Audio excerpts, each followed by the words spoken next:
Good afternoon. My name is Mark Hardy. I'm the Director of Nonprofit Executive Programs in the Nonprofit Professional Development at Mendoza College of Business. And I'd like to welcome the faculty, staff, and students, University of Notre Dame, and those of you who are here from the Michiana community, welcome. I think you're going to have a great program after spending an hour and a half with Mark and having him interact with people. Really interesting person, and I think you're going to really enjoy his message. This is the fourth year of the Greater Good series, and that is co-sponsored by the Master of Nonprofit Administration program and the Master of Business Administration program at the Mendoza College of Business here at the University of Notre Dame. And I especially want to thank a couple of people who do a lot of behind-the-scenes work, but never get out here to get any recognition. And one is Cindy Prophet, and I just saw her. Did she escape? There she is. Okay, you moved on me. Yeah, Cindy Prophet. She's with the MBA program. And from our department, Kim Brennan, who has done also a lot of work on this from the Master of Nonprofit Administration. And all of their people that help them. There's a cast of thousands behind them, I know. The mission of the series is to educate and impart knowledge about the nonprofit sector, trends in the sector, talk about the people who work in the sector and how they got to where they are today. Now, the attendance of this has grown every year. We had it at the Hesburgh Center last year, and it was packed. And it was a smaller venue, so we moved it to here, and I'm glad to see there's probably 100 or more people here today. And so we wanted to accommodate more participants, and we truly do consider you participants, not just audience members, because as you can see, there are 2 microphones down here for you to ask questions. And we want you to ask questions, especially the students that are here today, because this is an excellent opportunity to have those burning questions answered about what am I going to do with the rest of my life. Even at my age, I still ask that question. But you have a real opportunity, because some of the things he's going to talk about today, I wish I had known when I was in college. I think I could have saved myself a lot of time and heartbreak. So he's got a lot of great stories and a very interesting journey. Look, a couple housekeeping items. First of all, after Dr. Albion finishes, there will be a question and answer session. Second of all, please turn off your cell phones or pagers. And here's the reason. Because at about 1:40 today, right in the middle of his presentation, there's going to be an alert sent out from Notre Dame. And we really don't want 100 cell phones going off, okay? So if you could put it on silent, put it on cell phone, please don't put it on vibrate, because 100 cell phones vibrating still is a heck of a noise. So please do that so that we're not interrupted. After the question and answer session, please remain seated. Dr. Albion is going to move out into the lobby, and he has books out there, and he will do some book signings. And then we're going to conduct a survey via email for those who have attended the event. We really take these surveys seriously because we want to improve every single year. And I think because of the way the attendance has grown, we have done that in a pretty convincing manner, and we want to continue growing this tradition. So now I'm going to introduce the person who is going to introduce Dr. Albion. Her name is Mary Claire Sullivan, and when I met Mary, it struck me, I realized I knew her from somewhere. When I read her resume, I realized where it was, and I'll tell you about that in a minute. She is soon to be a double domer. That means she's going to have 2 degrees from the University of Notre Dame.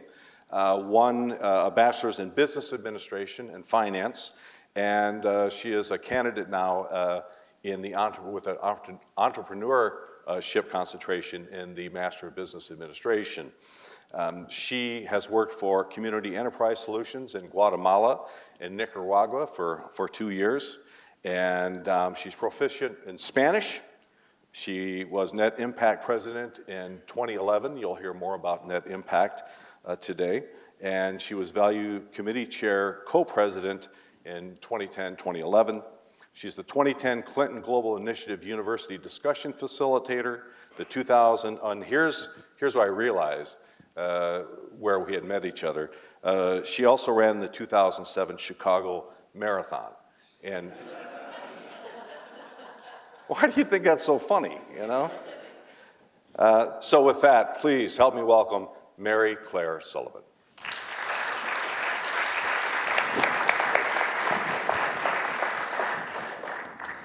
Well, I didn't know I was going to get an introduction as well, so feeling pretty special today. Good afternoon to all, and thank you for joining us. As just indicated, my name is Mary Claire Sullivan. I'm a first-year MBA student and the current president of the MBA Net Impact Club. As such, it is an incredible privilege to introduce today's speaker, one of the co-founders of Net Impact, Dr. Mark Albion. To say Dr. Albion has done it all wouldn't be too far from the truth. After traveling the world for 15 months as a young adult, Dr. Albion returned to school, earned his PhD, and became a professor at the Harvard Business School. Dr. also spent a number of years working in the corporate world and has started a few small businesses of his own. He's authored 7 books, a few of which have been bestsellers. And finally, of most importance, Dr. Albion is a husband to his wife Joy and a father to their daughters Amanda and Nicolette. Dr. Albion's diversified past has led him to the great fortune of making a living by living his passions of writing, speaking, and challenging young people like us to lead business lives of service. And just in case Dr. Albion's passions for his life's work is not evident enough in the forthcoming speech, Dr. Albion spent the last 3 days in airports, arrived here yesterday in the dead of winter without the convenience of luggage. So if that does not show commitment, I'm not quite sure what does. So on behalf of the administration, faculty, staff, and students of Notre Dame, Doctor, we welcome you and thank you for coming. With that, let us give a warm Notre Dame welcome to Dr. Mark Albion.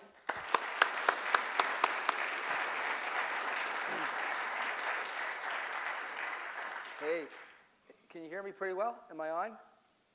How about up there in the expensive seats? Can you guys hear me? Great, great. Sky deckers are important too. Special seats. In Boston, we get the Green Monster. Hey, it's great to be here. This is my 5th time here. Thank you for the great introduction, Mary Claire. I want to thank you, Mark, and certainly Kim, and particularly Cindy Prophet, who we've spent a lot of time together while I've been here and helping me get here in many ways. And just, it's an honor to be here. This is, I think, my 5th or 6th time in the last 10 years. I've been here for a week at a time as a sort of a professor for a week and a bunch of different things, and it's just really a treat to come out to Notre Dame. One of the things that hit me the first time I came out is I asked, is it possible for me to maybe spend 5 minutes and talk to Father Hesburgh? He's so famous, arguably the most well-known college president in the United States, and I'm sure there's all these different, people I have to go through, but, is it possible? And the person brought me over and said, well, just call him up. And of course, just call him up and dropped right in, spent about 20, 30 minutes talking to him. And I mentioned that because it really set a tone for me in my relationship with Notre Dame, which, you can see here, and at home I've got at least 5 shirts, and living in Boston, of course, I was saying, a lot of people don't realize this, we actually get Notre Dame football games every week. Until Boston College got pretty good, but in the Doug Flutie era, Notre Dame was and still is for many people the main college. So we have a pretty close connection with the school. And certainly for me, that first introduction to this really very special school with Father Hesburgh was great. The second connection I've had is over the years, working in this field through Net Impact, the UN, other ways, I've gotten to know a bit of your dean, Dean Wu, who's arguably one of the 3 or 4, if not number 1, deans most focused on business ethics, on careers with a social impact, on making a difference. And she has been a tremendous proponent over, I think it's her 3rd term now as dean, of what we believe in a net impact, and certainly what my life is about, which is about a life where we use business and use our life force to help uplift the human spirit and to try to help alleviate some of the poverty and suffering we have on our planet. And so again, it's a real honor to be here. Okay, in terms of getting started, I think I want to sort of break the presentation up into sort of three sections for you, so bear with me. And we'll have a movie. Anybody bring popcorn, by the way? Popcorn? By the way, how many of you are students? Just to get an idea, pretty much mostly grads. How many of you are college students? Probably, oh, good mix. And how many of you are not students? Up here, okay, great. Okay, great. Okay, so it's a student crowd, wonderful. I'm here for questions. I think we're going to do the Q&A, Mark and I said pretty much after, but as I'm going through, this is going to be relatively rapid. I'm going to be combining sort of 2 books and 2 lectures to try to address 2 fundamental questions for you. But first, what I want to do is set a sort of philosophical overtone, a bit of a spiritual overtone, which all of my work has to do with, and certainly Net Impact is very deeply based on spiritual values in terms of a life of service to others, and in ways serving yourself. So I want to sort of set a tone for that, and I'll set it personally, and then go through sort of 2 pieces of that. The first piece comes from a book called True to Yourself. It's a leadership book where we looked at what really makes a special leader, a leader of service, and I'll try to define that for you. And we came up with 3 characteristics, which I'll talk about through a couple of stories. Those characteristics are defined very differently than the words are normally defined, and they were competence, compassion, and commitment. I like to do this up front, so if you go for a little walkabout in the middle, you'll still be okay. All right? So those are the 3 main words I want you to think about and how you can apply those to your own career of being a leader for the greater good. The second part is then saying, okay, if that's where I want to get to, how do I get there? And that's the most recent book that I wrote called More Than Money, a follow-up to Making a Life, Making a Living. That's a book that says, great, I want to bring my passion into my profession. I want to serve, but I also want to be able to make a living too. I want to have a good full life, which incorporates many things beyond just my specific career or specifically how I earn an income. How do I do that? So we wrote a book, and I say we because it's really was done over 10 years, I've been to about 600 universities over the last 30 years, talking to a lot of you and hearing what your concerns are. So your voices really came in to go through a set of questions in a way of developing what we call your destiny plan. It can be an elevator pitch and then a plan for how you want to approach your career, your life in the world at large. How you're going to add value to others and how you're going to in that way serve yourself. Okay? So that will really be that section, and there'll be a movie in that section, so I'll have to bring the popcorn next time. It's in Boston with my luggage. All right, so let's get started. As you see on the opening slide, again, this is sort of a philosophical backdrop, and I think it's important because the consciousness we bring to any subject, to our careers, the first question that we ask makes a huge, huge, huge difference. So I have up here, and I'm going to explain what this is later. I was actually going to bring a physical representation of this scene of some children playing on a playground. It's called a play pump, but I'm going to talk about this a little bit later in a leader that's really wonderful about this. But I want to take a backdrop to all of this and think about a big question. I grew up in a family, by the way, of physicists, which was really weird. I was sort of in a Bible and religion and ethics, and my family were all physicists. But the one thing we did like to talk about was Albert Einstein. And it wasn't really about his work. I couldn't understand most of his work. My father apparently had some classes with him, said it was easy to follow him for a while, and then all of a sudden you were lost. You just couldn't understand where he was. But we used to discuss his philosophy, and Einstein once said that when he was a young man, he was asked the question of if he could ask God one question, what question would he ask God? Right? If he had a telephone line to the Lord, what would he ask God? And he said, I would ask God how the universe began, because once I knew that, the rest is equations. Easy for me to figure out, no problem. Right? Get out that little slide rule, right? My father's slide rule. Anyway, my Bible, his slide rule. Anyway, as he got older, Einstein changed his question. He said, I wouldn't ask God how the universe began. I'd ask God why the universe began, because I'd be asking God, what is the meaning of my life? What am I here for? Why am I here? By the way, that's the tentative title of the book I'm writing right now. That's give me a little practice on the next book. Why am I here? What am I doing here? And that question always really hit me. I'm sure it has you, because all of us dream of noble purposes. All of us want to make a difference. Everybody does, no matter what their conditions around the world. I used to do a newsletter every month for 163 months, and that newsletter went to 87 countries, and it didn't matter where people came from. Everybody has a dream, and everybody has a dream of making a difference. What does that have to do with leadership? What does that have to do with how we approach our lives? So for me, this sort of moment that, just to give you a little personal background, where it really hit me, was it hit me starting on a date, June 6, 1986. Actually, this was the day that I was going out to buy my first trophy purchase. It was a brand new black Jaguar car, all the bells and whistles. At the time, I was a professor at Harvard Business School. I was making quite a bit of money. I was pretty well known, blah, blah, blah, blah, blah. I won't bore you with the details, and I was tremendously in love with Mark Albion. I just thought he was the greatest guy. As I'm going out the door, it was a rainy day, I'll never forget it, with my wife to pick up this trophy purchase. She paid cash for no problem. It was just one check from one of 5 companies that I had little pieces of. It was a monthly check. The phone rang, and that was my telephone call from hell. It was a call from my mom. It was very close to my mother. My mother was one of the original socially responsible business people without all those fancy terms. She ran a small textile firm where she had people come in from other countries. They taught them English. They helped them buy homes. They gave them second jobs. They used to set up some knitting looms in women's houses so they could do some of the loom work at home, because you can't bring kids into a factory. And it was a call from her saying, "I'm coming home. I need to talk to you now." Now, at that point in my life, my mother, I talked to her every day. She was on a business trip. My mother never came home early from a business trip. It was actually from Chicago, near here. And we decided we'd see her 4:30 in the afternoon, and my wife and I went out to get the car, and I barely remember anything, blah, blah, blah, because I knew there was just something wrong. My mother came in at 4:30 that afternoon and basically told us that she had cancer, stage 4 cancer, and it was pretty bad. And it really shook me. It was like, what? And of course, being a guy, I said, well, I got to call the doctor and fix this. This can be fixed. What? I called the doctor, and he said it's worse than she knows. She's got about 6 weeks to live. God damn. So it really hit me. And so obviously we changed things. Mom had an operation. Believe it or not, that March, that was June. In March, she was still alive. Longer than the 6 weeks they had predicted. Harvard had been great to me, tremendous about making my schedule easier, teaching, no teaching, nothing. I couldn't ask for more. They're just absolutely wonderful. And we visit with Mom pretty much every day, and she seemed to be doing pretty well.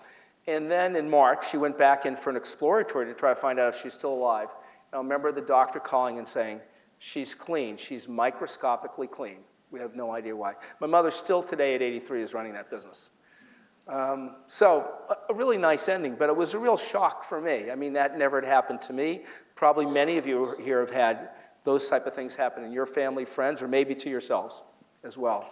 And they're really, quite a wake-up call of what am I doing here? Because I thought about my mother, who we found out later on when we weren't seeing her, my wife and I, she was having one of her coworkers sneak her into her factory down in southern Massachusetts, where she could not sit in the chair that you're sitting in. She had to lie on the floor.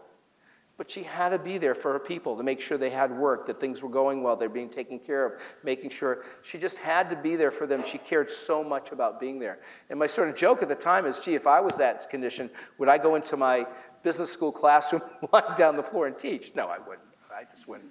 But my point was, and this is no disrespect to my school, which has been a tremendous platform and was a tremendous employer for me for nearly 20 years and all that, but her connection with her work, her passion into her profession, her ability to have so much impact through a very small company with the workers, and I can get on to what she did in the community at large and the AIDS community, a whole bunch of social causes, was just phenomenal. And she was so connected to that even in that state, she knew why she was here. And I didn't yet.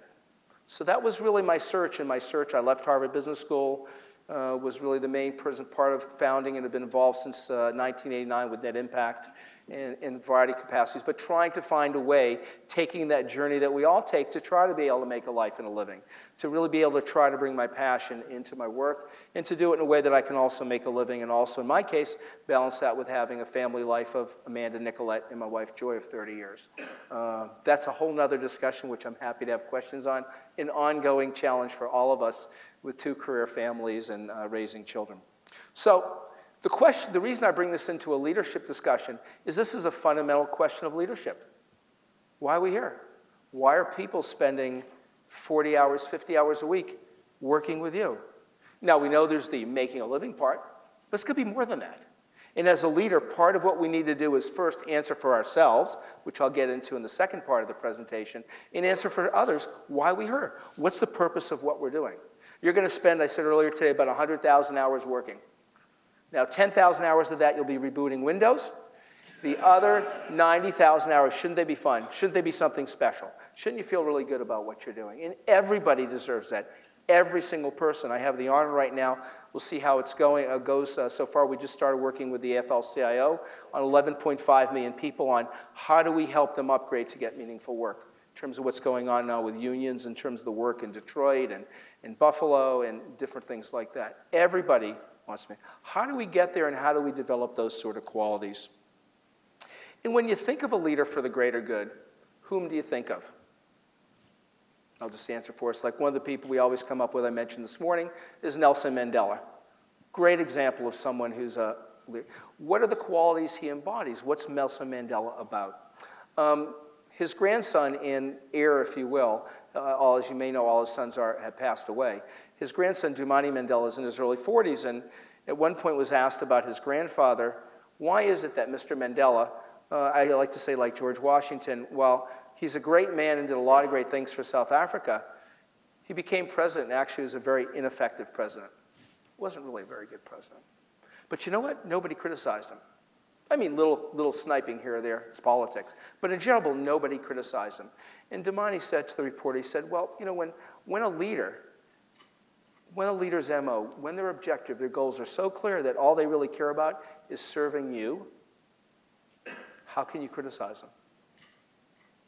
Never forgot that. Really hit me. I heard that from Dumani. So if that's a model, one of the things I talk about, and again, so much of this comes from my work with others, is that leadership, and as you develop yourselves in your life, leading your life as well as the work that you do, it's really about an act of liberation, not control. It's a very hard transition to make. It's not about controlling things. It's about liberating others, and as you liberate others, how you liberate yourselves. This beautiful quote, one of my favorite, I love quotes, use them all the time in my writings, and this one's from Lil Watson, that, you know, if you are coming to help me, you're wasting your time. But if you're coming because your liberation is bound up with mine, then let us work together. Service is a two-way street. We all know that. All of us, probably everybody here has done service work, at least if not quite a bit of their lives. It's a real Notre Dame tradition, and Notre Dame attracts people who care deeply about service. Liberation. So when you begin to think about your career and developing it, how can you become a facilitator, a liberator? That's what's going to really lead you into being a leader for the greater good. A liberator, not in control. By the way, easy to say sitting here Friday on the stool in front of a wonderful crowd here, but it's really hard to do. Most of us who have been involved in business know that we're control freaks, most of us. Controlling everything, making sure everything's being done. I like to say management is what happens when you're there. Leadership is what happens when you're not there. How do you facilitate? How do you facilitate personal transformation in an organization with a set of values and work with a set of values that liberates people to grow themselves and to become and be able to dream and fulfill the dreams they want to fulfill? So the book we wrote to try to get at this is a book called True to Yourself. Came out about 5 years ago. Social Venture Network is my group. It's really the group that is the godfather, godmother of Net Impact. That's really what Net Impact came out of. A bunch of us started talking about what to do in business schools in the 80s, and some started business schools, and I and a couple others got involved in starting Net Impact. And the question we had is that about 1/3 of us are nonprofit executives and about 2/3 are for-profit. There wasn't really much of a distinction. The issue was, what do we really need to do to step up as leaders in our organization and in our lives? Because the problem we have at Social Venture Network is most of our small companies have been sold off to large companies. We found that it wasn't because of finances, it was because we just didn't know how to get to the next level of moving from entrepreneurs and self-starters to people who could really grow people and be able to grow organizations. So the question was, what are the characteristics we need to develop to really be leaders for the greater good?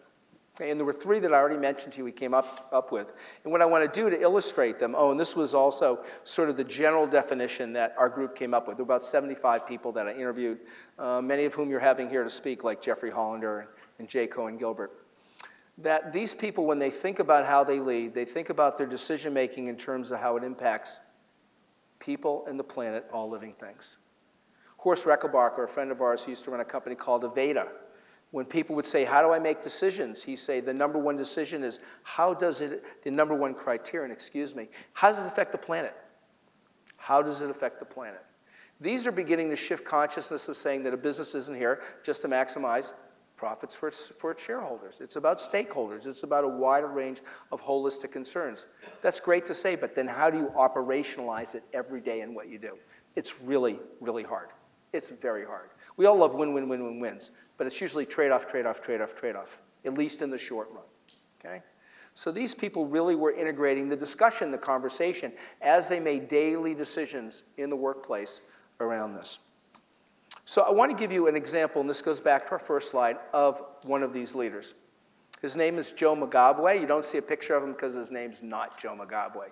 He's a very humble man. He doesn't really want his name being thrust around, so it's a bit of a combination. And this is one of the things that Joe has supported. This is called a play pump. I don't know how many of you know play pumps, but I mostly want to talk about the kids in a minute. But these play pumps, these were started by Trevor Fields about 10 years ago out of South Africa. They're basically little merry-go-rounds that kids play on. They cost about $14,000 to set up. It bores down by centrifugal force into the ground and brings up about 2,500 liters of portable water every day, which will take care of 2,500 people. Huge advancement in most of southern Africa now. It's paid for, you can't see it there, but those are billboards around the top. And while they first start off there's 4 of them being supported by companies about their company, they end up talking about AIDS and about clean hands and about healthy living, things like that. Wonderful social entrepreneurial invention, which Joe is one of the supporters of. But let me tell you about Joe Mugabe himself, because he's just such a beautiful case, I think, of these 3 qualities of competence, commitment, and compassion. The way I got to meet Joe, Joe is his first name, the way I got to meet Joe was I spent a week at Gibbs, which is a business school in South Africa. I was in South Africa for a few weeks setting up some net impact chapters. In Gibbs, the Gordon Institute of Business Science sponsored me for about a week. And one of the things they do in their business school there in Johannesburg is once a month they take students out, about 30 at a time, on a field trip to go visit a local entrepreneur and try to help him or her with their business. You know, sort of like a field consulting experiment. So this day we were going out to visit Joe Mugabe in his hotel and restaurant, which is about 2.5 hours outside of Johannesburg, north of Johannesburg. And we got in the bus and we start, it's really interesting. The minute you leave the city, things start going brown. Brown being, more connected with poverty and not a lot of resources, not a lot of water. And then we get to the base of the town that he lives in. And we passed the school. In fact, there was a play pump. There was one of these little play pumps out there. And the school was gorgeous. It was like a K through 12 elementary, junior high school, maybe high school. Kids were out there playing in really nice uniforms. The school was newly painted, renovated. Really beautiful place. I went, wow, this is very cool. So we went up the little dirt road and finally arrived at Joe's hotel and restaurant. And I don't know how many of you, probably very few of you, maybe down here, have ever seen the movie Psycho, the original Psycho movie in 1960. But if you've ever seen it, in there's the Bates Motel. I mean, it's not a great looking place. It's pretty scary, okay? Really down and trodden. Well, the Bates Motel was sort of like the Ritz or the Four Seasons compared to what Joe's hotel and restaurant looked like when we got there. It was pretty shabby. And all our students are right away, they're scribbling notes. Notes. How we can help Joe. All right. So anyways, we go into the lobby, and we sit down in the lobby to wait for Joe. And actually, one of the chairs a student was sitting on broke. Fell to the floor, but he was okay. And we wait for Joe to come out, looking around, and students are taking notes. And Joe finally comes out. He's maybe 5'7", quiet man. Sits down. There's sort of a stillness in the air, and says hello to everybody and sort of waits for a question. So finally, one of the students says, well, what's your turnover? What's your revenue for the place? And he says, about 100,000. The student says, wow, 100,000 rand per year. That's probably pretty good. Rand, as you know, is South African currency. Today it's about 7 to 1 with the dollar. Then it was about 6 to 1. So, $100,000 a year back then. And, rand, that's what, 16, 17,000. That's not bad for a really little place, And Joe says, no, excuse me, no, I'm sorry, 100,000 a month, U.S.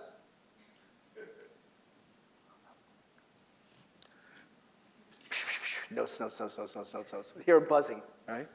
Whoa, so everybody's a little bit stunned, you know. Then a student says, well, what's your profit margin? Profit margin, yeah, well, what do you clear? Like what percentage of, you know, this do you clear? He says, well, about 70%. Oh, notes, notes, notes. And more, now I hear a buzzing, the students in the background, like, what's he doing with all the money? He's certainly not putting it into this place. It's falling apart. You know, does he have like a paramour somewhere, or does he have a boat down in Cape Town, or what's he doing with all his money? So then pregnant pause in that final question. Gee, Joe, what are you doing with all the money, Mr. Mugabwe? Answer? Yeah. The school, the play pumps. Joe's part of a philosophy which you may or may not have heard of. One American President, Bill Clinton, mentioned it's called Ubuntu.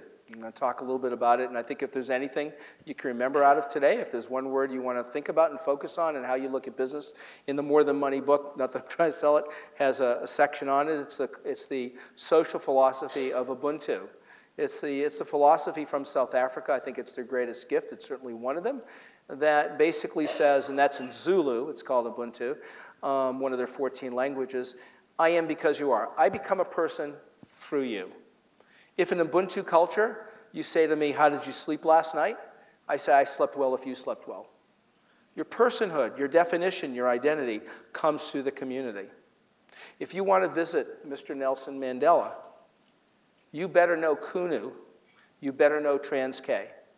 Those are the province and the town he's from. You don't go to visit Mr. Nelson Mandela. You go to visit his communities. That's where the honor is. And as the community, as your job is to support with your gifts, the community, as I like to say that, you know, what God has done is God has given you your gifts and your gift back to God. Your gift from God is who you are, and your gift back to God is who you become. In your becoming, the way you become in a Ubuntu society is the community's job is to find out how best to use your gifts. So it's a very synergistic relationship. There are universities built on the Ubuntu philosophy, CIDA, C-I-D-A, being by far the most well-known, and it's all over South Africa. After this, by the way, I can get back to Ubuntu. I'm happy to talk more about it. But just the community philosophy. And as I say, what's really special about it to me, having spent months now going down to South Africa and other parts of Southern Africa, is the notion it's not just about you in terms of the community, but how the community helps you find your gifts. One of our problems in schools is we've seen this single track everybody. But here you have communities that say, oh, you're good at cooking? Great, you're going to be the cook. The schools, you go do all your research back in your village with your elders, learning about your history and how that can be of value to society. It's just, and again, the basic fundamental values, we're here to serve others, just like Notre Dame. And that is really foundationally how you build your life.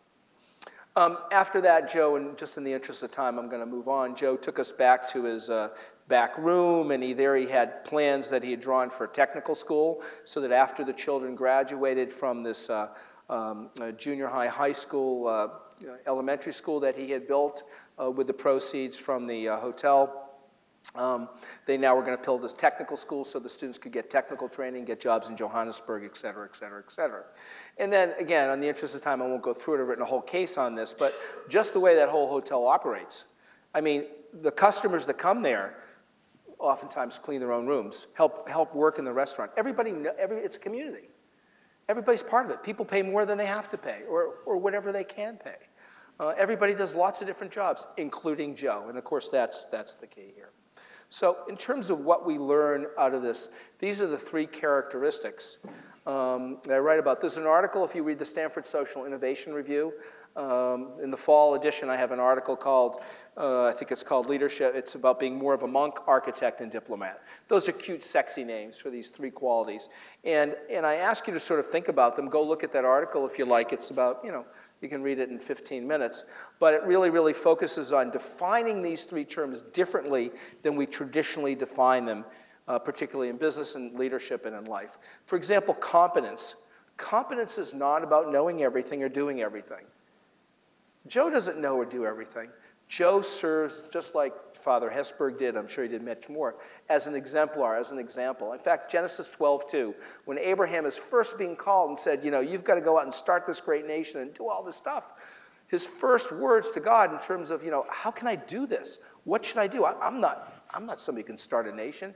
God's words are v'vei bracha, which basically in English say, you just be an example. You be an exemplar. Gandhi's words. We have these in all the religions. You be an example of the values that you want to see your institution, your organization, your nation, your family exhibit.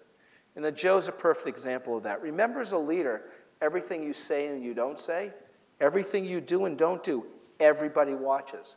We learn as parents, and there's more research out on the impact of peers as opposed to parents, but as parents, our kids watch everything that we do and everything that goes out there. In fact, I was giving a speech at a conference one day, and I asked the group, that I had 2 minutes to speak to my daughter at the time before she had her bat mitzvah, and what should I say? And one of the younger people said, it doesn't matter what you say, she won't listen to a word out of your mouth, but she'll watch everything that you do. So we talk about leadership for the greater good, competence. We're talking about the example that you set. We're not talking about that you know how to do everything in the business. In fact, if you do, that squeezes everybody else out. Your job isn't to know everything, it's to help everybody else be successful and know things. Again, a very tough transition of going from control, what I do, to an act of liberation, of liberating others to be able to fulfill their gifts and to reach their dreams. While it may take your passion to get yourself started in your career, if you want to be able to have the impact most of us want to have, however you define that, it's going to take your ability to engage others in their passions and their dreams to really most effectively be able to accomplish what you want to accomplish. That's the way we look at competence. In the book, we go through quite a bit of detail, in looking at that. The second one, commitment.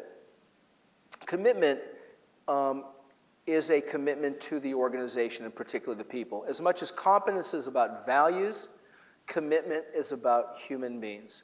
Many of our best leaders for greater good don't look at sales growth that much. They don't look at product. They look at the growth of their people. They're there to help facilitate personal transformation in others and themselves. In fact, one of the comments of a nonprofit leader, a wonderful guy who ran for 15 years Greystone Bakery in Harlem, which brings in people with AIDS and a lot of homeless people to both gives them work in the bakery. They have living quarters, they have daycare, et cetera. It's been about 50% of the people it works with. Julius once said, here, what we do is we really support people. We help them transform.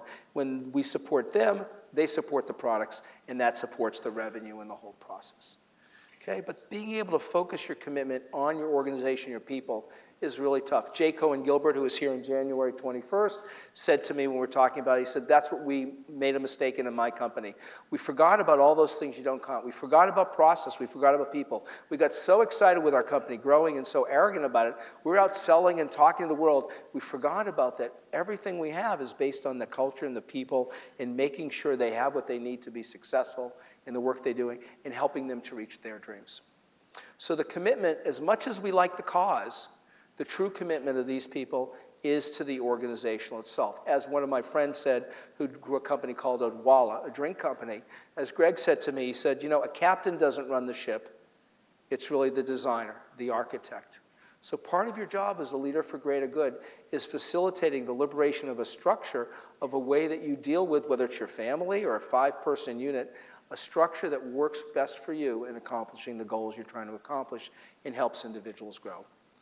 Again, how Joe does that is very simply not only his humility, he's a wonderful listener, not a big talker, but he's there involved in all aspects of the small hotel, still doing every single job and helping people with every single job, as well as you can imagine how deeply involved he is with the local community and many people's families. You can imagine if you're going to that area, nobody's allowed to stay at any other hotel. There aren't that many left in the area.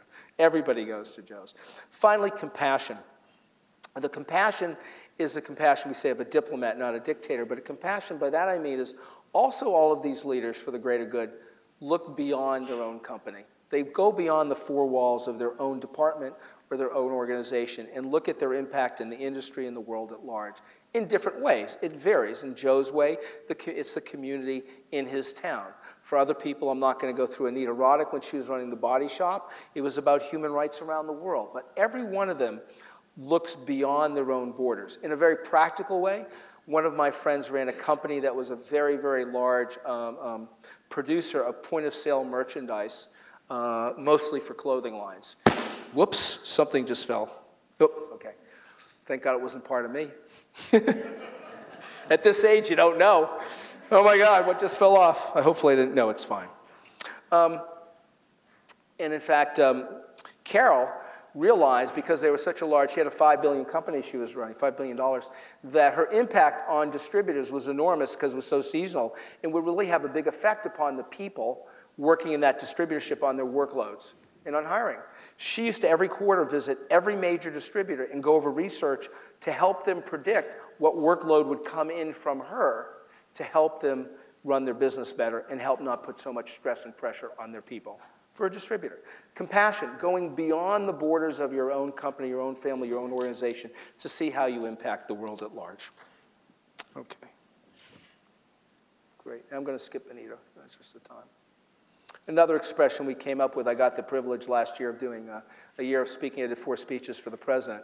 And the focus was on helping companies get more involved, large companies continue being involved in volunteering and particularly in service. And the theme we used for the 4 years is that to be a great company and to be a great leader is not just about being best in the world, but it's about being best for the world as well. And I think that's really part of this, the whole ethics and ethos and consciousness of these leaders. Comment from one of the last ones who's developed actually our largest environmental conferences in the world, Pioneers, is that the way these leaders really look at these qualities is they come together in this way, that each of us has a spark of divinity within us, and it's our greatest aspiration to try to set up that spark in one another. So a very different way of operating that I think most of us operate when we think about our careers and how we're going to move along in our careers and leaders. Okay, that's the sort of what. Given limited time, I'm going to move through the how.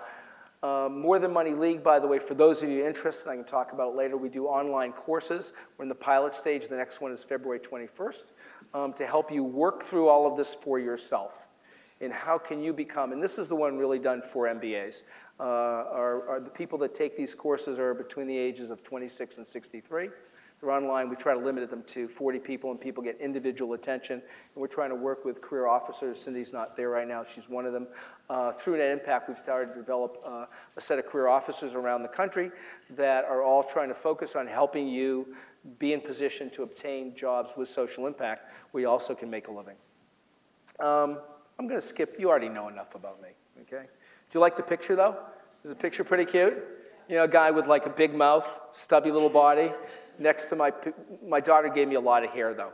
Any kid, if anybody gives you a lot of hair, they can say anything else about me. Not a problem. The point of this was Nicolette drew this when she was 8. This is probably 12 years ago, and it was when I'm constantly struggling myself on who am I and what do I do, and it's always been a sort of a bit of a joke in the family and among friends. What is Mark doing now? But Nicolette really nailed it when she said, "Oh, Daddy, he loves to be at his pewter." She used to call my computer pewter. Daddy, he loves to type. That's what Daddy loves to do. He loves to type. And it really made me reconnect without going through the whole story with how much I love to write. It's something that I'd given up for years. I found some old stories in an attic that I had written when I was 6, 7, 8 years old, sold them door to door for 3 cents and 5 cents, and sort of dropped that because how can you make money as a writer, right? And then later on in my later part of my life, in my 40s, picked that up again and realized it's really, I love to come to schools. I love to be at a place like Notre Dame. But my, my true love, my favorite day is really, I love to have an opportunity just to write and try to get my voice out there. So it took my 8-year-old to make me remember that. The point of the More Than Money League and of the book is really to help you develop a path to personal fulfillment. Your own destiny plan is what we call it.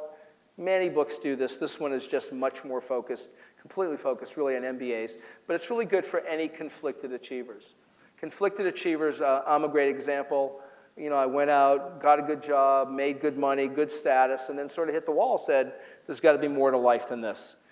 The other people we have in our group in Net Impact and others is what we call them passionate strivers.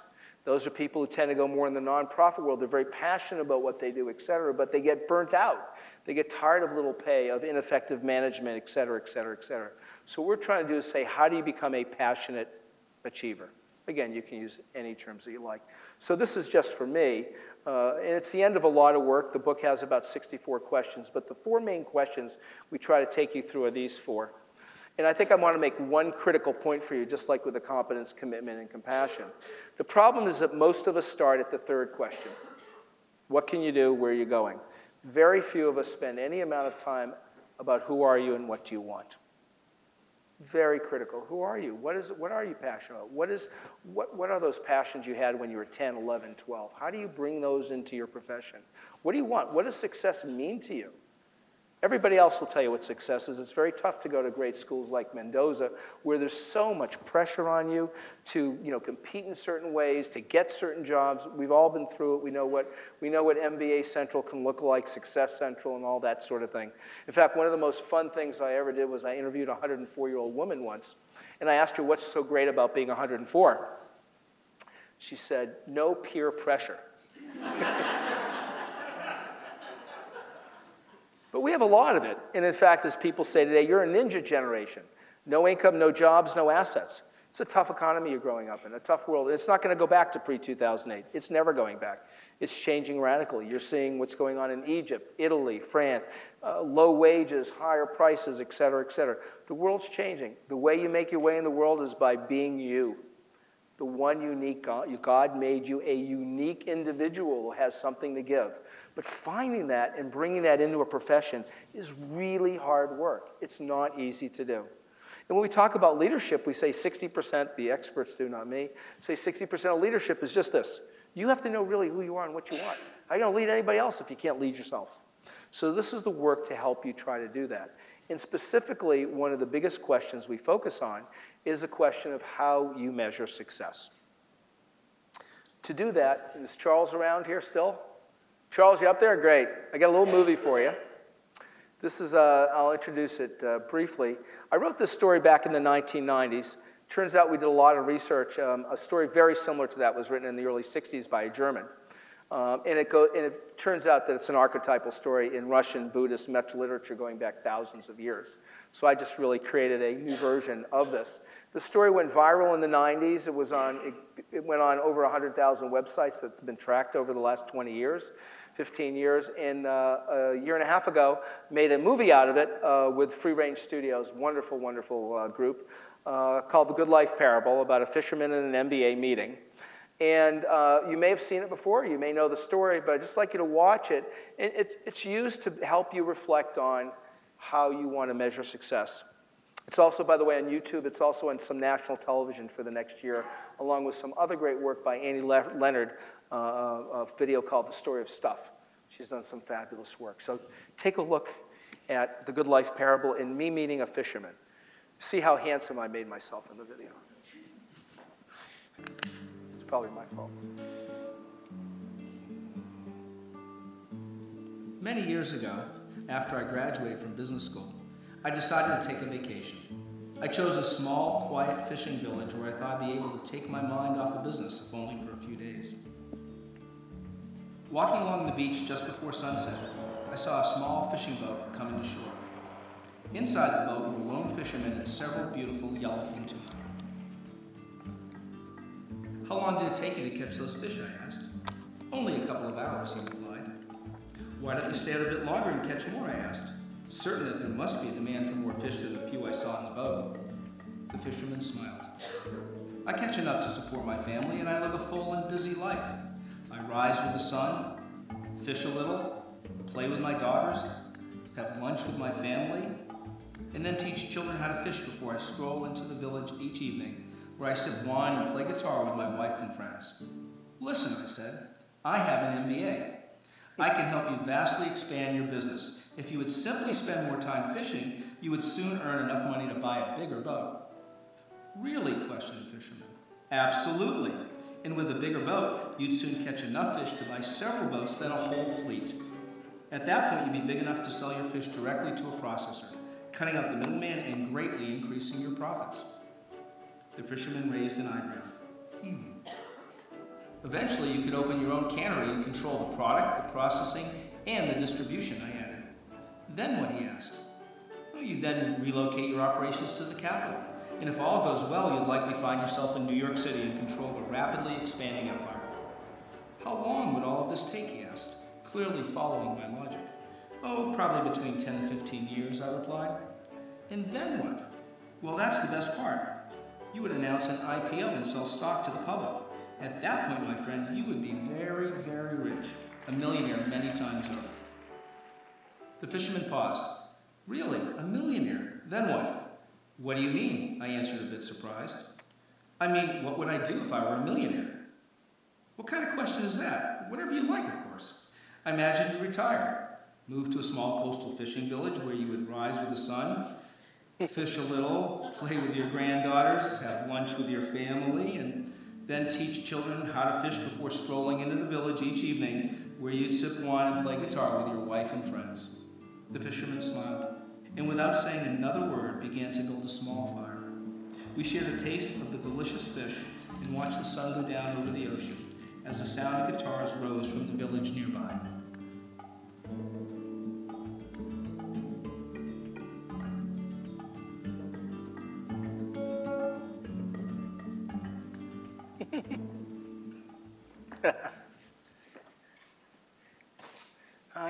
I still like watching that. By the way, the website's .com, just so you know. Enjoy that? How many of you have seen that before? Have any of you seen that? Oh, some of you have. Okay. But anyways, we use a lot of schools in the book itself, by the way. There's a process you go through in terms of, if you notice, the fisherman, the different aspects of his life with his family, his work, his life with the community, helping the kids learn to fish, et cetera, and help you go through it. Not saying one model or the other is right or wrong, but I think what it helps you do is see the assumptions we have embedded in the way we look at things that we don't even know we've made these assumptions, like the assumption of growth. Everything, growth. In fact, in the True to Yourself book, when we looked at these leaders, they no longer were looking at the sort of mantra of Jack Welch's, which was great in the 90s for General Electric, of reputation, productivity, and regulation. That great leaders help you increase your reputation, your productivity, and decrease your chance of being regulated. It was no longer reputation, it was transparency. It was no longer about productivity, it was about sustainability, and no longer about just decreasing your chance of being regulated, but proactively being responsible. So, by the way, a real funny on this, for any of you who do any type of work, your work's never interpreted the way you'd like it to be interpreted, or think what you did. Because I basically wrote this for success. It's won 4 sustainability awards at 4 film festivals. So we've gotten to go to some film festivals, and for some reason it's been picked up mostly by the sustainable business community. I think because of the fishing example, he doesn't overfish, whatever. So whatever you get out of it, it's great. But it's really meant, in a number of schools and net impact groups use this to just discuss success and what is it you want? Where are you trying to get to? In fact, all of our conversations now, in the strategy conversations we've had at Net Impact, Liz Marr, our fabulous executive director, always leads with a question, to what end? What is the purpose of this? What are we doing with this? And I think, that's the whole purpose of this, is to get you to focus on that. And hopefully, I don't know if you can see this very well, this is me back in 1984 as a professor at Harvard Business School. Finding, give, enjoying life, being your own special you. It took me 3 years to grow into being myself in the classroom. I listened to everybody else's advice. I was in my 20s, so, have people call you professor. If you make a mistake at the blackboard, don't admit it. Don't play sports. I used to play sports with my students. Well, after a while, I just gave it all up as myself. It was a lot of fun. I don't know if you can see the woman next to me. I still remember her, Pat Shue. She had gone here to school and was working actually in Detroit, and she was our section rep. She'd been undergrad at Notre Dame. But that's really what it's all about. It's about bringing joy into the world, joy into life. Call it love. And how do we do that as leaders? How do we do that in our own life? Briefly, you probably can't see this, so I can send this out. This is a brochure. Marin Boutla, who was a career development at Brown and then at Indiana at the Kelley School, joined me about 1.5 years ago to bring a lot of this work that I do out to more people. We've done this at different times, but not in the last 5 years. We run online courses. They're 6-week courses. We're in the middle of pilot studies. Cindy, of course, knows well about these. We've done 2 where our 3rd one starts February 21st. For people interested, love to hear from you.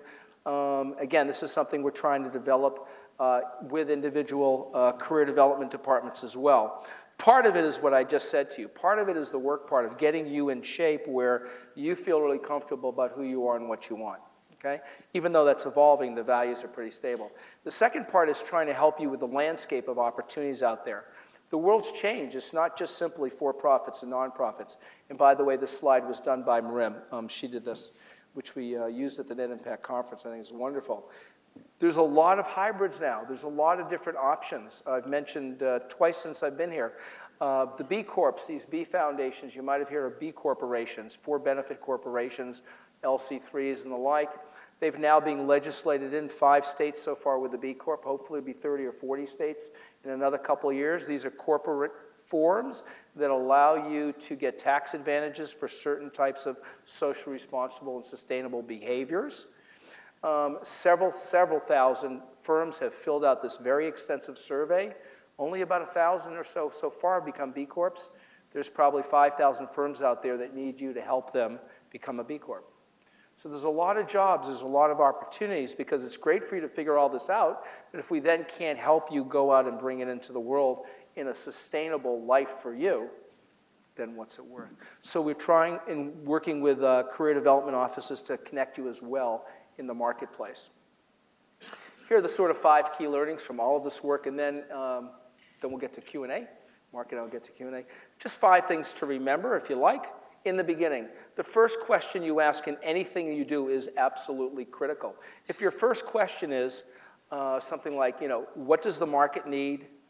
What skills do I have? Therefore, what should I do? That will take you one place. If your first question is, what is it that really makes me come alive?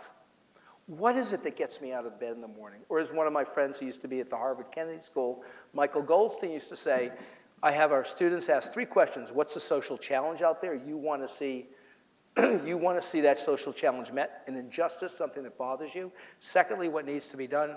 Thirdly, what can you do to make a difference in that? So how you begin thinking about that, and by the way, my friends who have founded corporations, the same thing, they spend an inordinate amount of time early on, 6 months or more, just getting the initial stages set up, because that foundation is so important for where you go.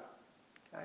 So what are the questions you ask yourself in the beginning? In the More Than Money book, we try to help you through a set of questions, I think about 64 of them, in an order that we think makes sense. It's one of them.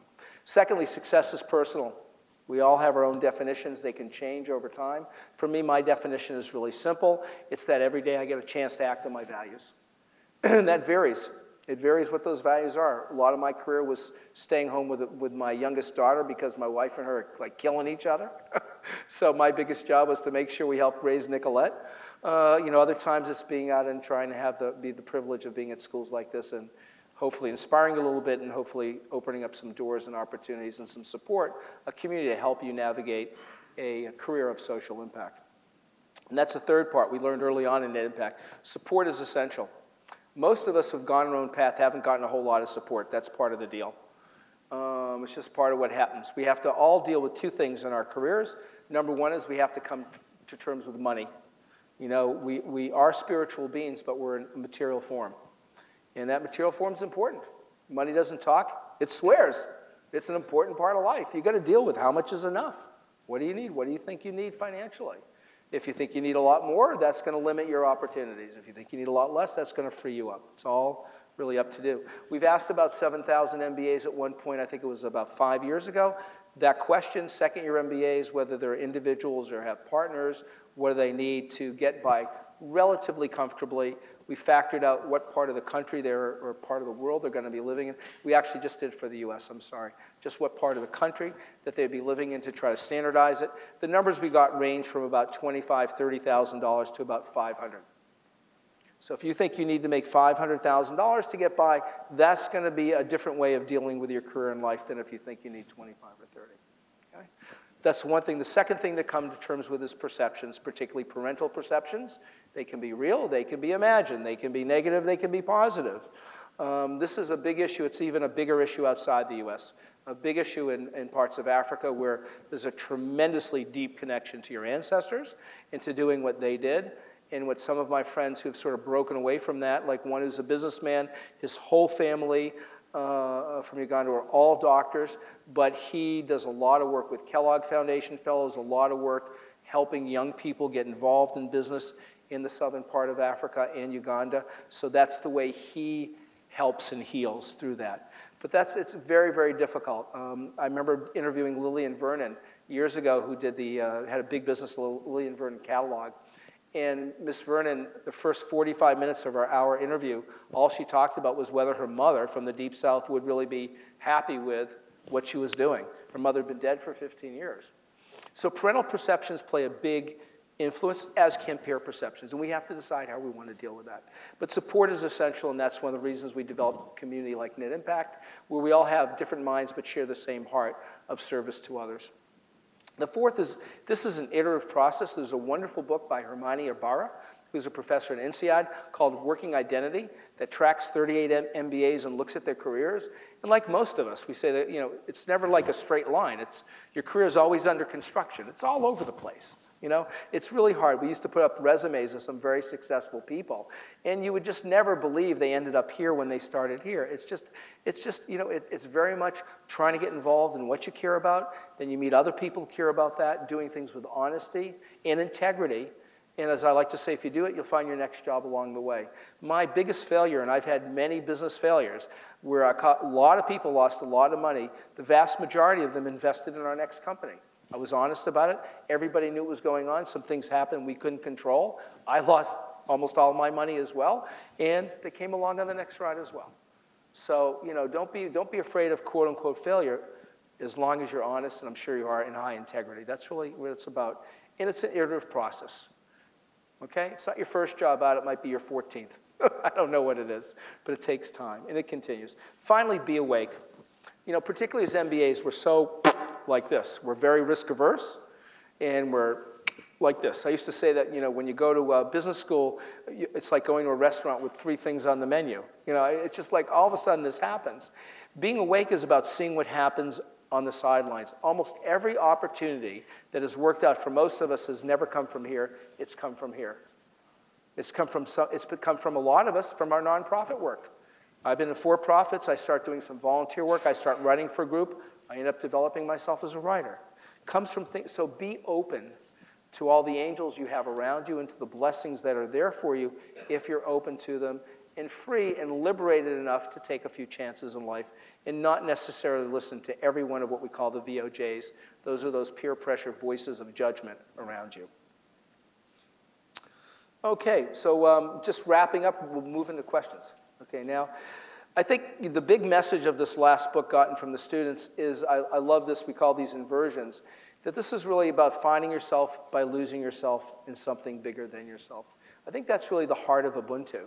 I think that's the heart of why people like myself, I love to go to church and the temple. I'm very involved in religion, both Christianity for a number of years and Judaism. Have had the pleasure of doing interfaith tours for President Bush, who was back then after 9/11. And I've been and one of the reasons I do is because when I'm involved in spiritual activities, I forget about myself. I'm not so focused on paying the mortgage. Maybe I should be, right? And other things. And it's sometimes the happiest that I ever am. And what's funny is, again, out of that, how a lot of these other things eventually take care of yourself. As mentioned earlier on, that I do a lot of Bible teaching and Hebrew teaching, etc. Well, a lot of that has developed over the last 15 years into a small part of an income-producing career. I sort of have a portfolio of how I make a living. So these things develop over time. So I think that for all of us to just think about what is that bigger self you want to walk into, what is that bigger dream, that bigger story that you want to be part of, is a wonderful way of launching a career in leadership for the greater good. Hey, thanks very much. Appreciate it. Your time. You want to move over here, or do you want to sit there? Put a last quote on there for you. Yeah. Okay.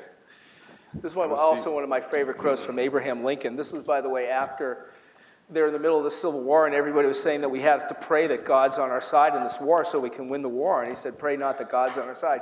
Pray in what we do that we're on God's side.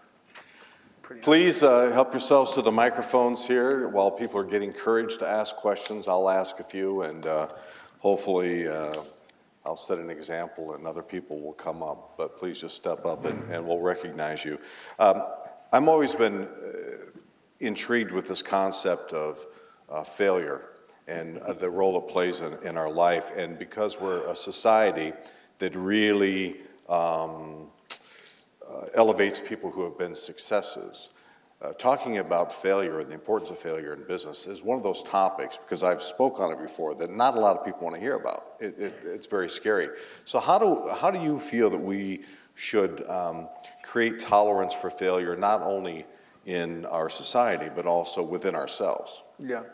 I think the first thing, Mark, is to separate yourself from the failure, meaning most of us have been entrepreneurs. I think I speak there's about 400 of us in Social Net Venture Network in the US. And we would probably say that our successful ventures, 90% of it was luck. Timing, with just the right time. Even on books, I've talked to friends of mine. I have one very big selling book and then 6 others that have sold okay. Why did that one sell so well? So first of all, it's almost personally dissociating your control with whether something is successful or quote unquote a market failure. That you have a certain amount, but maybe not as much as you think. So I think that's the first thing. The second thing I would say, I think the culture today, though, and maybe you disagree with that, is at least more accepting of failure, particularly entrepreneurial failure, than it was maybe 30, 40 years ago. I'm not so sure if that's true, but I have a feeling that today, particularly like I said, I've had 5 of my ventures go down the tubes and 2 lost in the tens of millions of dollars. I mean, pretty serious money for a non-dot-com company. So, I mean, those are pretty hard to take, but on the other hand, I developed some of my deepest friendships through those. Those were stepping stones to other things. So I think a lot of the whole failure thing comes back to this VOJ stuff. I mean, sure, we'd love to change the media. We know that. We know what the media puts on. We see the 3 .coms that work, not the 3,000 that didn't, right? So we know that. We can't control that. You can only control yourself. That's all you can do. I'll never forget what Mother Teresa once said, that she said that, she said, worrying about what other people think is a sign of arrogance. Be humble and serve God. That's all you have to worry about. So I think a lot of it has to do with what we can control. I can't control what the media says about failure. In our group, when we get together, I know I was with Gary Hirschberg the other day, to Stonyfield, other friends, 90% of what we talk about are things that didn't work. So I think particularly these days among our community and stuff, I mean, all of us are entrepreneurs. We've all failed. The old expression is if you do one company, it works, you're lucky, and if you do 20 and 2 work, you're really good.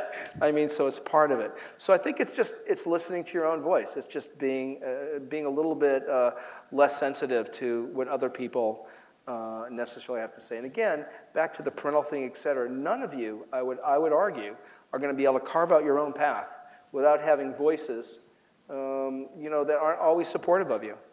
And very few companies ever do anything special where when you start them, people are quote, supporting you. I mean, I know when I started at Impact, it was considered a failure. I mean, I was considered a loser, both from my Harvard Business School friends and even from our social responsible friends. Social responsible friends said, why are you working with MBAs? They are blood-sucking, money-sucking people. That's all they care about.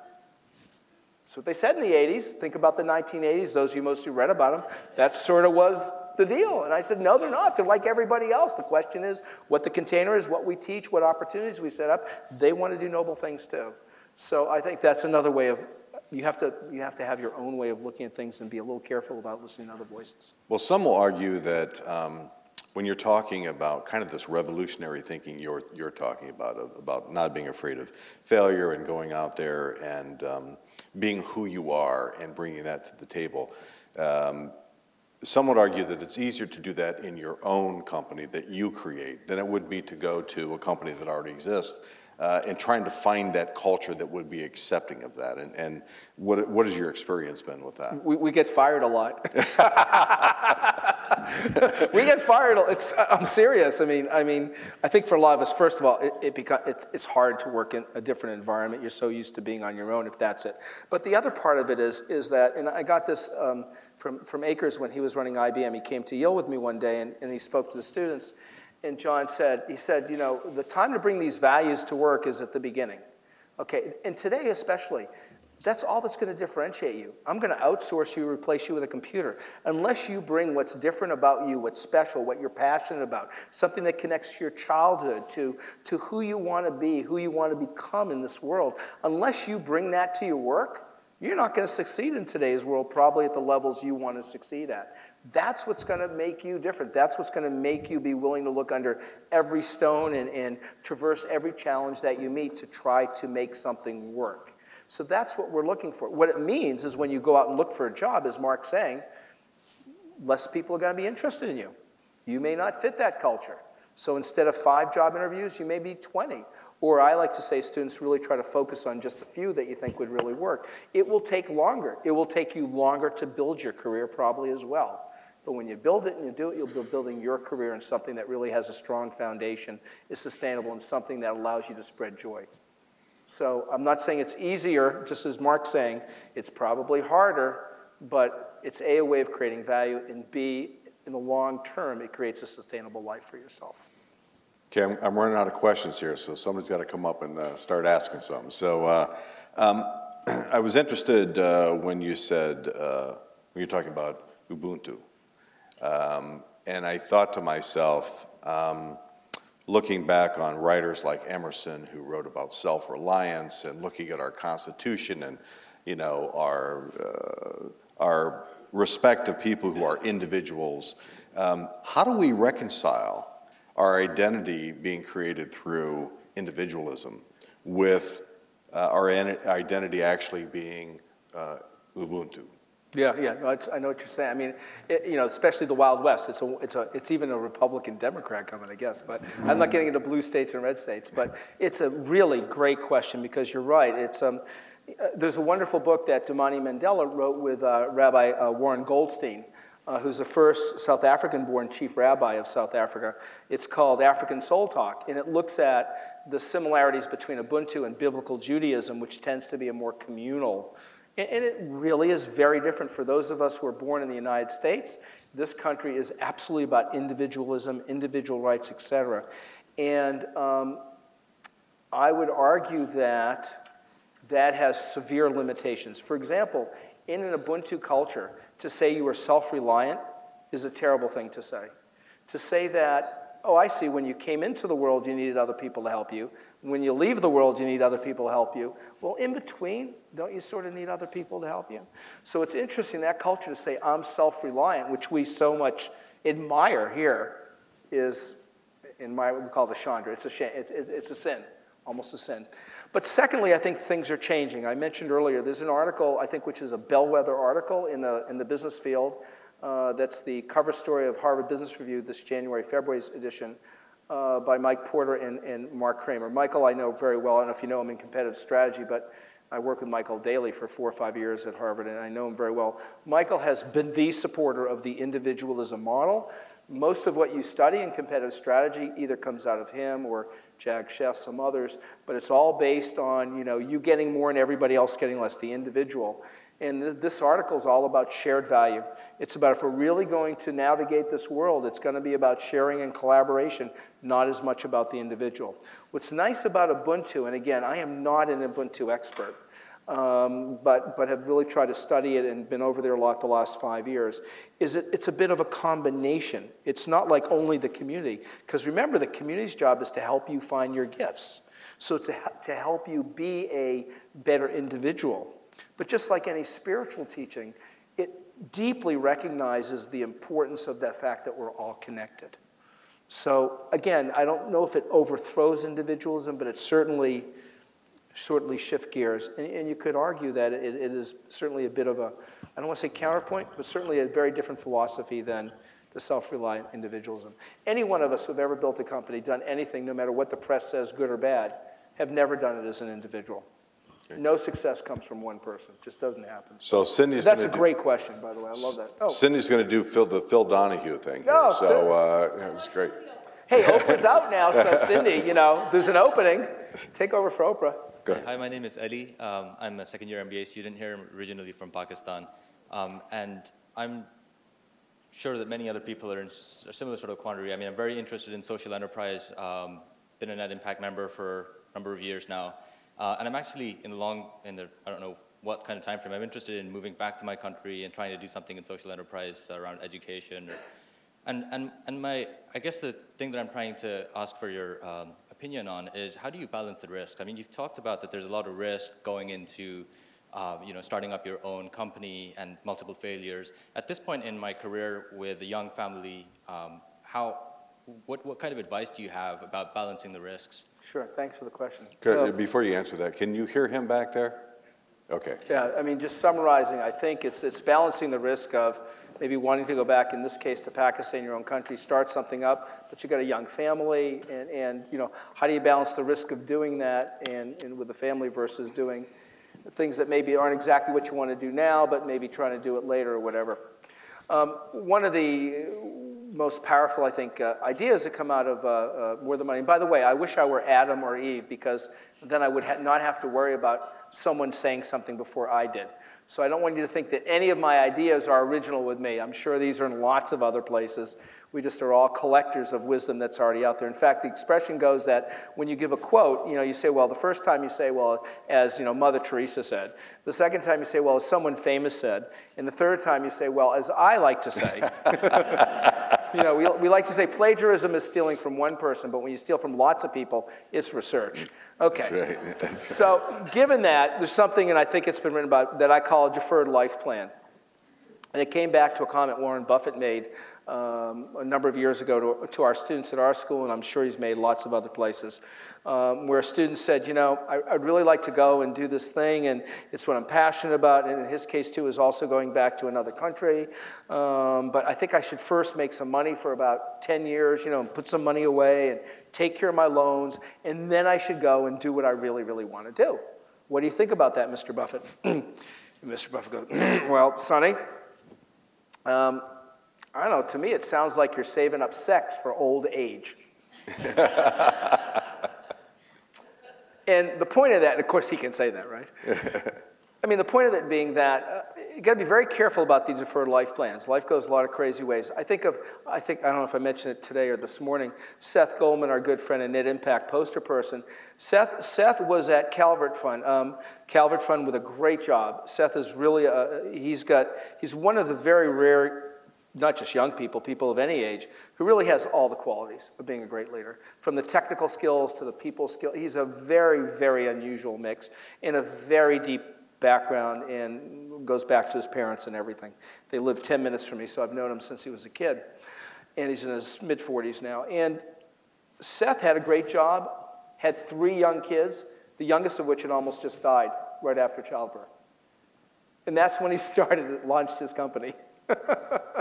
I remember being on the phone with him, and he's working with his old professor at Yale on this thing called Honest Tea, and it's really risky, and we're talking about it, and so first of all, the point of it, and that takes a lot of guts, and I'm not saying that's immoral, but the point is, there's never the perfect time. I mean, it just doesn't happen. It's like first you have 50,000 loans, then you have a mortgage on a house, then you have kids going, it never is the perfect time. And so that I think that, and the second thing is, and I know I've been through this with my wife before, the people who love you, even your parents, some of us struggle with our parents, they want you to be happy, be a good person, and spread joy. And if you communicate to them the things that you really care about, they'll take the risk with you. It won't be one person taking the risk. It'll be the whole family in there. And if it works out, great. If it doesn't, hopefully you'll meet your next people along the way. But you will then get into a community of people who care about what you care about so that it leads to your next job. That's why these early questions and early movements can be important. If you go in the other direction, you're never going to meet those people and get to know them. See what I'm saying? So I think that's why it's important. We say it's important what watering hole you hang out at. Pick your taverns. Because those are the people that are going to impact, what you do. That's also why if you are trying to make changes in your career, you can't go back to your friends. You've got to find new friends. Your old friends are going to take you back to where you were. So it's important in terms of, we find our students who are really the most happy. These are MBAs now. This was actually put together by Sarah, can't remember her last name, one of our New York Net Impactors, been very successful. Sarah put them together. Our MBAs, when you look at what are the criterion for what makes them happy, number one now has become where they're living. A lot have children are moving back where their families were.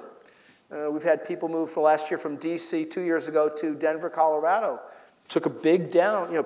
The job market wasn't as good, but they had family, and over time sort of rebuild that part. So I think where you decide to work, both in terms of location, and then secondly is where you work, the community of people you work with, that's critically important to your boss, that stuff. But where you live, those things are all extremely important, more than I think most of us realize, particularly when you have a family. You got a question up here. If I speak loud, can I do it from here? Are we recording this? Yeah, it's a Yeah. recording thing, not a personal attack on your voice. Question has to do with the relationship between values and success. Some of your businesses succeeded, some failed. Were the values a driver of success in the ones that succeeded, or were they just a nice way to go? Yeah, great. Yeah. The quickie on this, I do a lot of entrepreneurial classes, and I think, again, Adam and Eve story, I think a lot of what I have to say comes from others too. I think we just agree. The success of the businesses that have succeeded have all been because of people.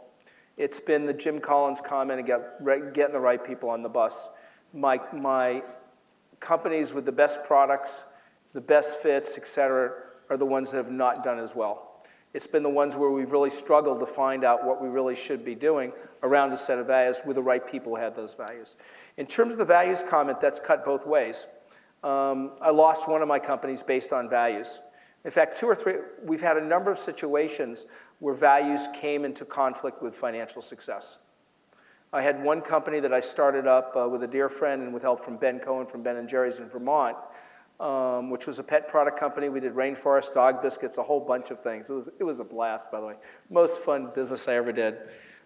Did extremely well financially, but then to get to the next level and deal with Hilton hotel chains and a whole bunch of national purchasers, we're going to have to move everything to central part of the United States. And one of our fundamental values of the company was to increase employment in Vermont. I mean, that was one of the reasons we started the company. Was Vermont's a great place to live, but there was just not, in a lot of IBM, a lot of companies have pulled out, so we started the company. One of our main values was to employ, well, how do we employ people in Vermont by moving, to the Midwest? So we decided not to move to the Midwest. Stay in Vermont. It kept us small, and eventually we sold the company. So in a way, I think we could have had much more financial success if we had moved it, but in that case, the values overrode on that. In another case I had a company where we switched the values a bit. The values was we had a program using interactive technology to bring issues of human rights, et cetera, through very creative programming into high schools and wanted companies to fund that. So the values was really about helping high school kids get educated about social concerns. That's what we were trying to do. The long and short is that really never worked. And what worked was using that technology to help large corporations teach mid and low-level employees about company values as a low-cost training mechanism. We financially did very well, sold the company off to Apple. Heart wasn't there. So maybe that gives you the two. So they don't always work together. I think the real key, which these were early years of doing this that we've learned from others, is you really have to build the values into the value proposition deeply. Honest Tea will be owned by Coca-Cola, I guess 90% or 95% this week or next week.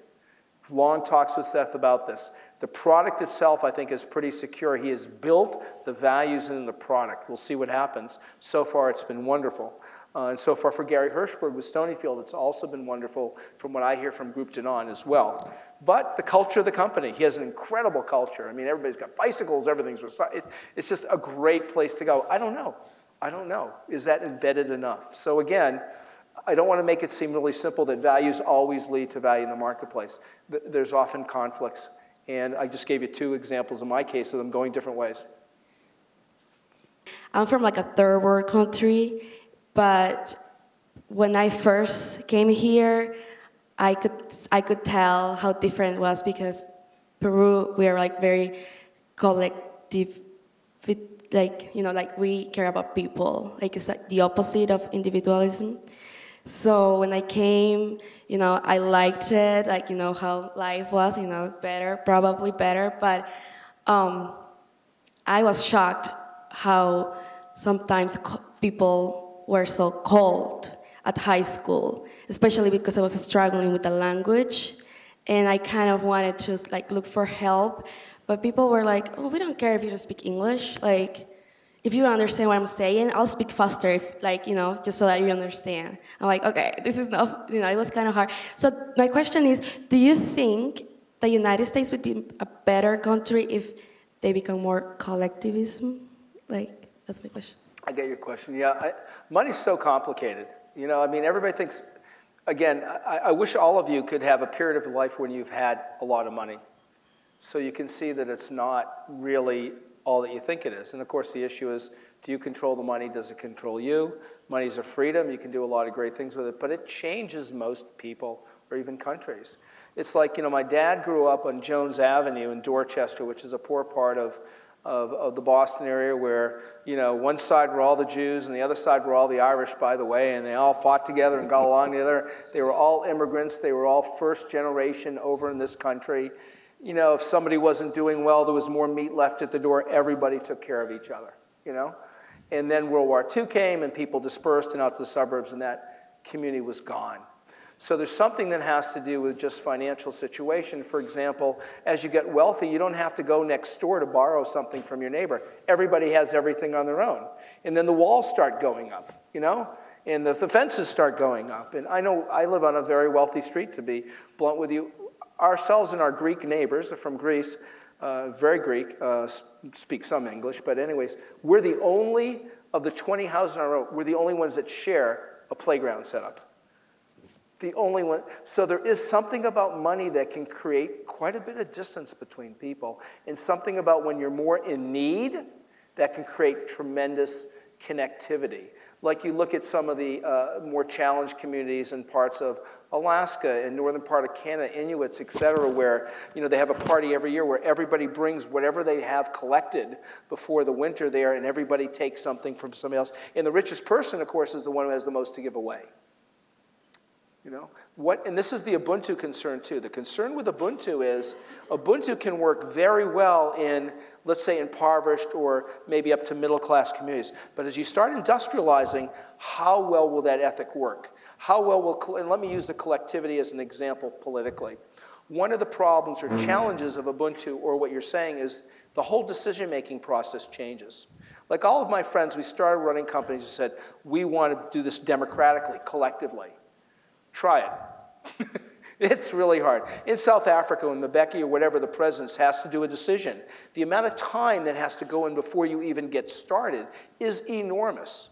The good news is, if you believe in a collective approach and do it, is once you then make a decision, implementation is very rapid. There's already buy-in.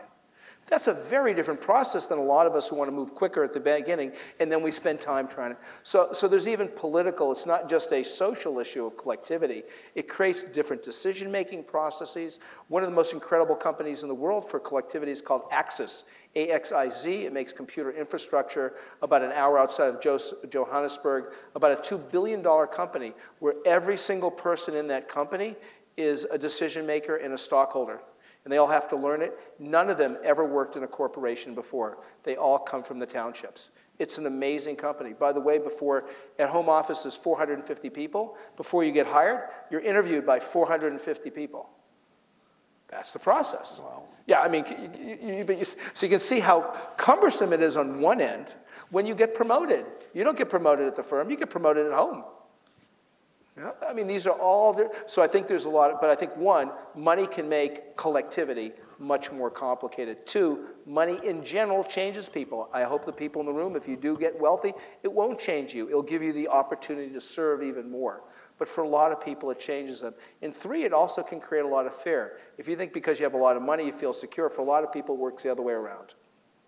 So I think those are the challenges when you become a more developed country and you become wealthier. Again, they can all be opportunities too, but I think those are some of the challenges. How are we doing on time? We're still good? Yeah, if you have more questions, sure. Any more questions? 2:40. Okay.